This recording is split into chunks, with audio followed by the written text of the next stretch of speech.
हमारे साथ जो यहाँ बच्चे पढ़ रहे हैं उन्हीं में से मैं एक बच्ची को बुलाना चाहूँगा। नाजिया 10th क्लास की स्टूडेंट हैं, वो आए और बताएं इस कम्युनिटी के बारे में, इस कम्युनिटी में जो स्कूल है उसके बारे में, इस कम्युनिटी में जो लोग रह रहे हैं उनके रवैये के बारे में, और जो माँ बाप हैं उनका क्या रोल होता है अपने बच्चे को समझने समझाने में। तो नाजिया बताएंगी।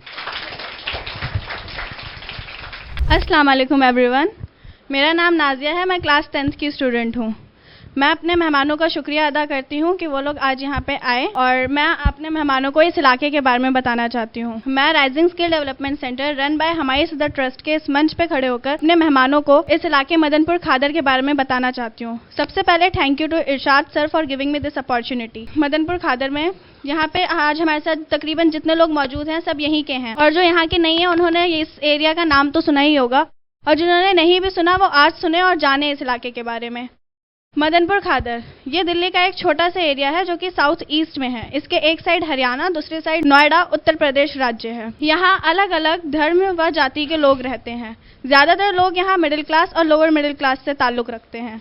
ऐसा नहीं है यहाँ पे अच्छे कमाने वाले और सक्सेसफुल लोग नहीं रहते, मगर उनकी तादाद नॉर्मल लोगों से थोड़ी कम है। तो ये है हमारा थोड़ा सा लोगों के बारे में। हम आते हैं स्कूल्स के बारे में। यहाँ 12 से 13 प्राइवेट स्कूल्स हैं, जिसमें 4 से 5 ही ज़्यादा अच्छे प्राइवेट स्कूल्स हैं। यहाँ पे 5 गवर्नमेंट स्कूल्स हैं। 2 हैं हमारे SDMC प्राइमरी स्कूल, एक है हमारा government girls boys senior secondary school जिसमें लड़कियों की शिफ्ट मॉर्निंग में और लड़कों की क्लास इवनिंग में होती है, और एक है हमारा सर्वोदया कन्या विद्यालय और सर्वोदया बाल विद्यालय। इसमें भी सेम चीज़ है, लड़कियों की शिफ्ट मॉर्निंग और लड़कों की शिफ्ट इवनिंग। उसके बाद हमारा है SOSE school of specialised excellence in humanities. ये ह्यूमैनिटीज़ साइड से है और यहाँ पे शिफ्टिंग की टाइमिंग नहीं है, ये कोएड है। तो ये तो हमारे स्कूल्स के बारे में बात हो गई।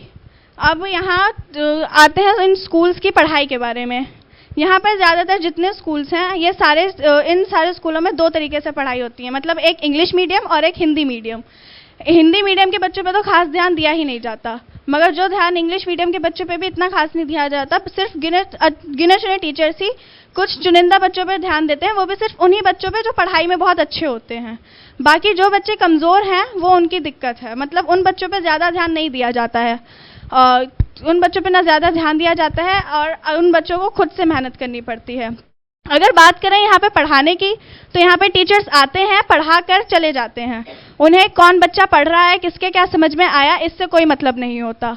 वो आते हैं, अपना पढ़ाते हैं और चले जाते हैं। हाँ, अगर आपको कुछ समझ में नहीं आया तो वो आपकी दिक्कत है, क्योंकि आपका ध्यान क्लास में नहीं था। ऐसा हमारे टीचर्स का कहना है, मेरा नहीं। तो इसी डर की वजह से कोई भी बच्चा कोई भी डाउट या सवाल ये नहीं पूछ पाता है, जो कि सबसे बड़ी दिक्कत है। और बात करें बेसिक्स की, तो बेसिक्स की तो बात ही मत कीजिए, क्योंकि यहाँ पे बेसिक्स पर पढ़ाई ही नहीं जाते हैं। क्योंकि अगर आपको बेसिक्स नहीं है तो इस चीज़ पे ध्यान दिया ही नहीं जाएगा। उसमें बच्चे को खुद से मेहनत करनी पड़ती है, जिसमें सफलता मिलना बहुत आसान बात नहीं है, उसमें बहुत मेहनत लगती है और आसानी से सफलता मिल भी नहीं पाती है। जैसे कि यहाँ पे हर गली गली में ट्यूशन सेंटर्स हैं, मगर ट्यूशन सेंटर्स का काम भी यही है कि मतलब बच्चों को उनकी क्लास का सिलेबस का पढ़ाकर उनको अच्छे मार्क्स दिलवाकर आगे क्लासेस में भेजते जाना। भले चाहे बच्चे के कुछ समझ में आया हो या नहीं आया हो, उसने पूरे साल जो भी पढ़ा हो वो उसको पूरा सिर्फ एक तरीके से जो हम बोलते हैं रट्टा मरवा के उसके मार्क्स दिलवा देते हैं। बाकी बच्चे के माइंड में क्या जा रहा है उनको उस चीज़ से कोई मतलब होता ही नहीं है। ये तो यहाँ के ट्यूशन्स की पढ़ाई होती है।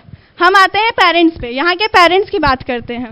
यहाँ के पेरेंट्स अगर PTM में जाते हैं, और यहाँ पे जैसे ऐसा नहीं है कि ऐसे कुछ टीचर्स नहीं है जो पढ़ाते नहीं है, यहाँ पे बहुत टीचर्स हैं।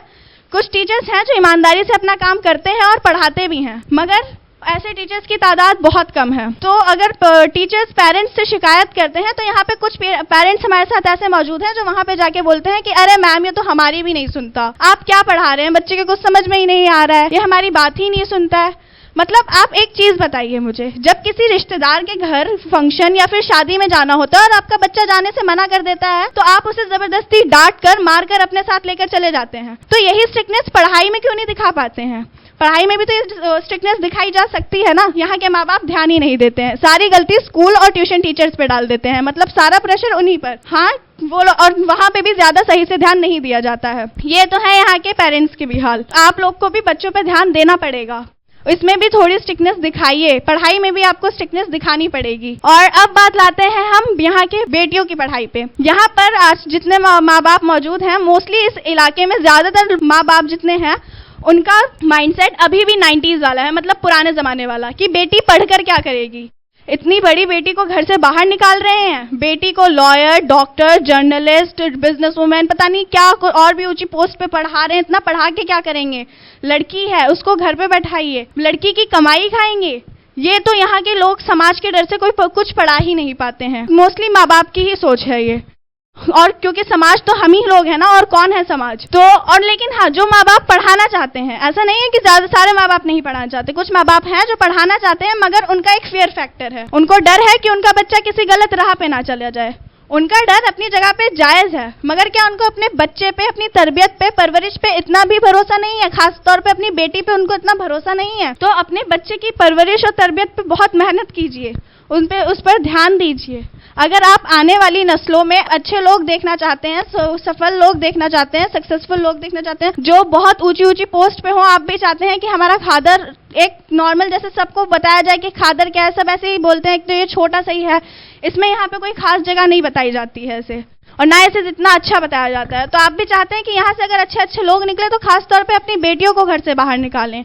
उनको घर पे बैठाने से कुछ नहीं होगा। आपको अपनी परवरिश, अपनी तरबियत और अपनी बेटी पर इतना भरोसा होना चाहिए। और फिर बात करते हैं यहाँ के इलाके की। माँ बाप को अब इलाके का डर भी उनका जायज़ है, क्योंकि यहाँ पे जगह जगह पे आप यहाँ निकलेंगे, जुआरी, नशेड़ी ये पाएंगे। इनकी तादाद भी कम नहीं है, इनकी तादाद भी अच्छी खासी है। मगर और अगर बात करें यहाँ की साफ़ सफाई की, तो साफ़ सफाई की तो बात ही मत कीजिए, क्योंकि यहाँ पे जगह जगह पे कूड़ा होता है। नालियों का पानी रोड पर बह रहा होता है, सड़कें पूरी नालियों के पानी से भरी होती हैं। बारिश होती नहीं है कि पूरे हमारे घुटनों तक पानी भर जाता है, वो भी नालियों का। साफ़ सफाई की बात आप करिए ही नहीं। और ये गंदगी फैला कौन रहा है? हम ही लोग तो हैं ये गंदगी फैलाने वाले। हम कूड़ा नहीं डालते कूड़ेदान में, चलो कूड़ेदान तक जाने में हम सबको कष्ट आता है, हम सबसे नहीं जाया जाता। हम सबके घरों के नीचे कूड़ा उठाने वाली गाड़ी आती है, एटलीस्ट हम उसमें तो डाल सकते हैं, मगर नहीं, हम लोग तो उसमें भी नहीं डालते। हम लोग तो किसी भी खाली प्लॉट को कूड़ेदान बना के उसमें कूड़ा डालेंगे, और ऐसे प्लॉट आपको हर गली के कोने कोने में मिलेंगे। और ऐसे फिर कोनों का इसी कूड़ेदान से, इसी गंदगी से फिर 1000 तरीके की बीमारियां फैलती हैं।